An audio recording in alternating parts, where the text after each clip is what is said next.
मित्रों नमस्कार। मैं प्रभात समीर कहानी वाचन की इस श्रृंखला में आज प्रस्तुत है प्रसिद्ध कहानीकार सूरज प्रकाश जी की कहानी मातमपुरसी। मुझे लगता है कि 22 वर्ष पूर्व लिखी गई उनकी यह कहानी आज के परिप्रेक्ष्य में कहीं ज़्यादा सटीक बैठती है। तो प्रस्तुत है कहानी मातमपुरसी, जिसके रचनाकार हैं सूरज प्रकाश। इस बार भी घर पहुंचने से पहले ही बाबूजी ने मेरे लिए मिलने जुलने वालों की एक लंबी फेहरिस्त बना रखी है। इस सूची में कुछ नामों के आगे उन्होंने ख़ास निशान लगा रखे हैं, जिसका मतलब है मुझे उनसे तो ज़रूर ही मिलना है। इस शहर को हमेशा के लिए छोड़ने के बाद अब यहाँ से मेरा नाता सिर्फ इतना ही रहा कि साल 6 महीने में हफ्ते 10 दिन की छुट्टी पर मेहमानों की तरह आता हूँ और अपने ख़ास दोस्तों से मिलकर या फिर माँ बाप के साथ भरपूर वक्त गुजार कर लौट जाता हूँ। रिश्तेदारों के यहाँ जाना कभी कभार ही हो पाता है। हर बार यही सोच कर आता हूँ कि इस बार सबसे मिलूँगा, सबकी नाराज़गी दूर करूँगा, लेकिन ये कभी भी संभव नहीं हो पाता है। हर बार मुझसे नाराज़ होने वाले मित्रों की संख्या बढ़ती रहती है और मैं समय की कमी का रोना रोते हुए लौट जाता हूँ। लेकिन बाबूजी की इस फहरिस्त में सबसे पहला नाम देखते ही मैं चौंका हूँ। उन्होंने उस नाम पर दोहरा निशान लगा रखा है। मैंने उनकी तरफ सवालिया निगाह से देखा है।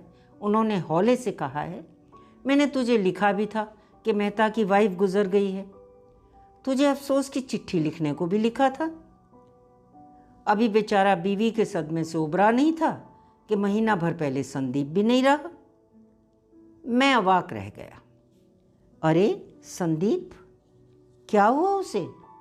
वह तो भला चंगा था। साल भर पहले ही तो उसकी शादी हुई थी।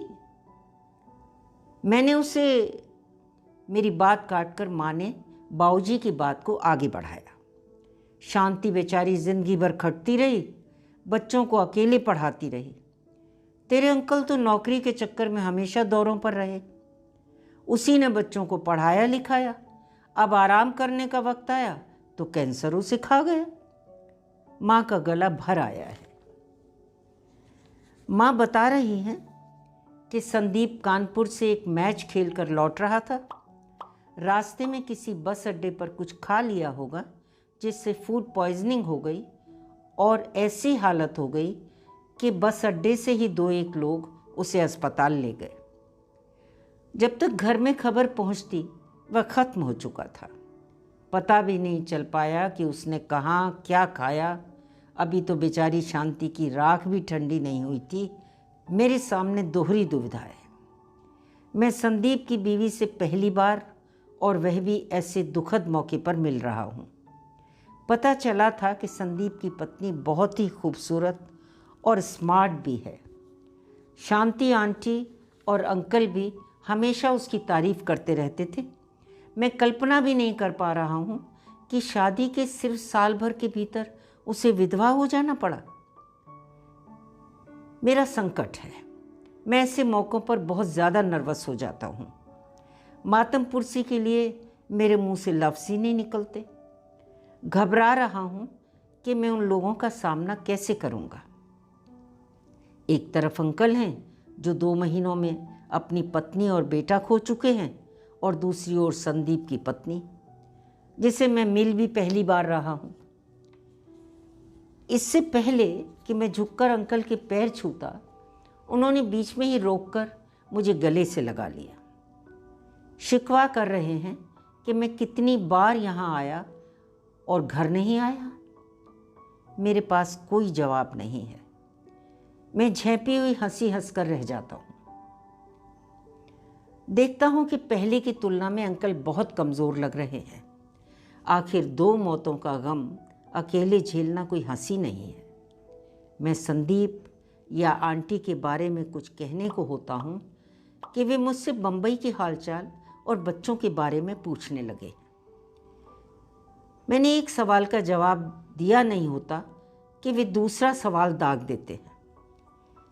मैं किसी तरह से बातचीत का सिरा दूसरी तरफ मोड़ना चाहता हूँ ताकि अफसोस के 2 शब्द कह सकूँ।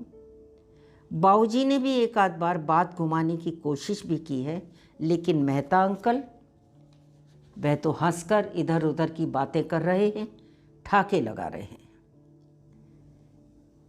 तभी पारुल पानी की ट्रे लेकर आई है। मैं उसे हेलो कहता हूँ।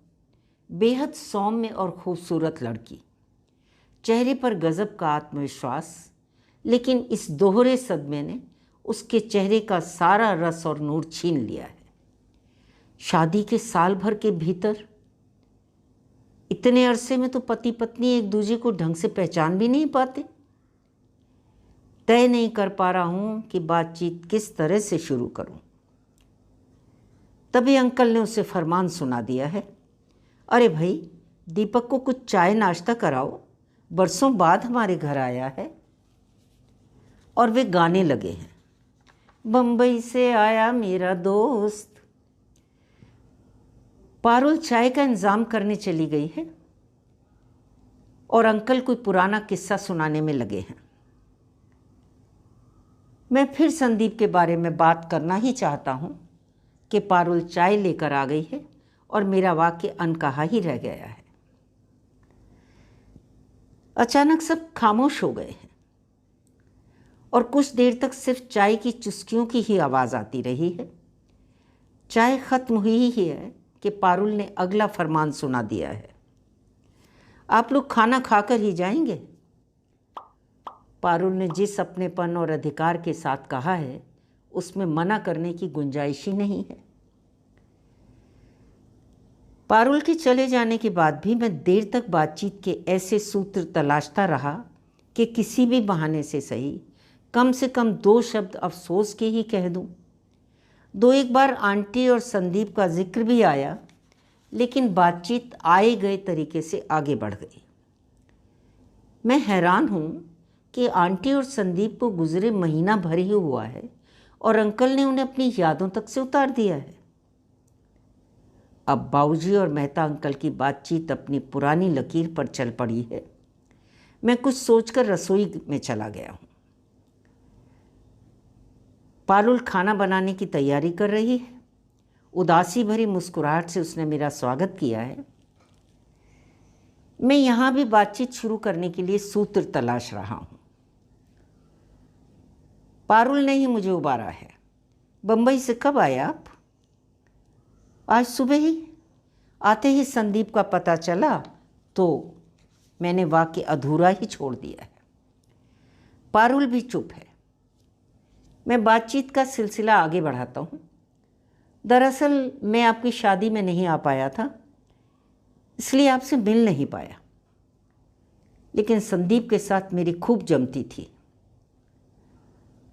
अब मिल भी रहा हूँ तो इस हाल में मेरी आवाज़ भर्रा गई है। पारुल ने बातचीत का सिरा थाम लिया है। पहली बार मिल रही हूँ, लेकिन मैं आपके बारे में काफ़ी कुछ जानती हूँ। पापा और संदीप अक्सर आपकी बातें करते थे। मैं कुछ मदद करूं क्या? मैंने बात को मोड़ देने की नीयत से कहा। मुझे लगा यहाँ उसके साथ कुछ और वक्त बिताया जाना चाहिए। नहीं, सब कुछ तैयार ही है, पारुल बोली। आपने बेकार में तकलीफ़ की। इसमें तकलीफ़ की क्या बात है? खाना तो बनाना ही था, और संदीप होते तो भी तो आप खाना खाते ही। उसकी आवाज़ भर्रा गई है। अब क्या करने का इरादा है? मैंने बातचीत को भविष्य की तरफ मोड़ दिया। सोच रही हूँ घर पर ही रहकर कमर्शियल आर्ट का अपना पुराना काम शुरू करूँ। संदीप कब से पीछे पड़े थे कि सारा दिन घर पर बैठी रहती हो, कुछ काम ही कर लो। पहले मम्मी जी की बीमारी, फिर ये दोहरे हादसे, मैं तो एकदम अकेली पड़ गई हूँ। मुझे क्या पता था कि जब संदीप की बात मानने का वक्त आएगा तब वही नहीं होगा। मेरी मदद की ज़रूरत हो तो बताना। बताऊंगी। अभी कब तक रहेंगे यहाँ? 10-1 दिन तो हूँ ही।